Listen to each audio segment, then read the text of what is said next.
Let's bring in Peter Morici. He's a former U.S. International Trade Commission chief and an economist and business professor at the University of Maryland. Peter, good afternoon, and thank you for joining us. Take a look at what the marginal tax rates are going to do if these Trump tax cuts expire. Up and down the tax income brackets, you've got higher taxes at every level. Do you think Republicans will just extend this, or will there be changes? How does Congress deal with this?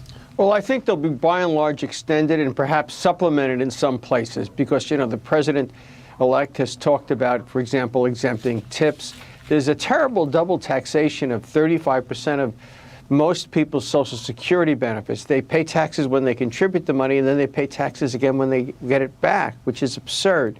So some of those things may be addressed as well. But let's face it, there's limits with the federal deficit being as large as it is. We have to be careful that we don't raise taxes by letting these benefits lapse, but we don't cut them too much more because of the deficit problem.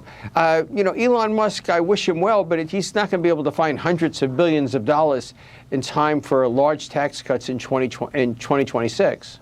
I mean, it seems like there are a few options here. You extend the tax cuts, you add some of the other tax provisions like no taxes on tips and all the other things.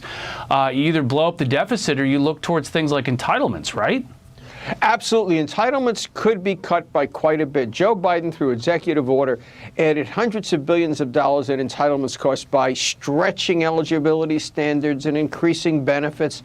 Also, there's areas like the electric vehicle tax credit, which is absurd. The thing's exploding out of sight.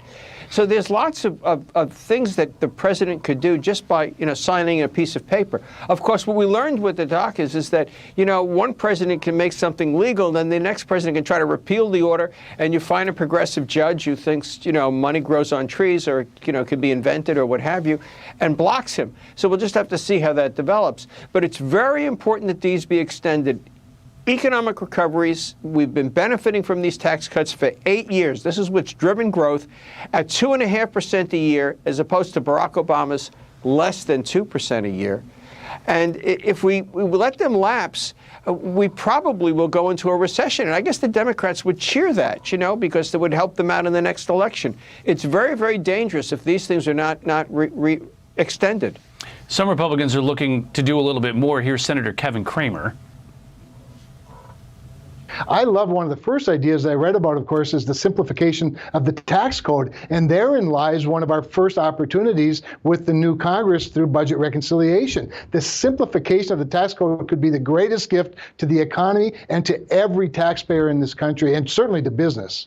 So, Peter, that was a goal 7 years ago, and then Congress is doing this, and we got the tax system that we have now, albeit with lower rates, but still not exactly the most simple thing on the planet. Is Congress capable of simplifying the tax code? It's very difficult because the Congress has become accustomed to using the tax code to incentivize particular kinds of behavior. For example, we want companies to undertake more R&D, so we give them an R&D tax credit. Then we have to write eligibility requirements for it and things of that nature. We want to encourage manufacturing, so we'll have accelerated depreciation on equipment and what have you. It's easier said than done. My feeling is that we're in a very good spot when it comes to corporate taxes right now. We have increased the level of investment thanks to the corporate tax cuts we got in 2016. Those are permanent. We are very competitive now vis-a-vis other industrialized countries like Japan, Germany, and so forth. We have very favorable rates. My feeling is the corporate code is pretty good where it is. There may be some things to correct, but it's pretty good where it is. The primary focus should be on making the personal income taxes as fair as we can be, while still recognizing the financial requirements of the nation.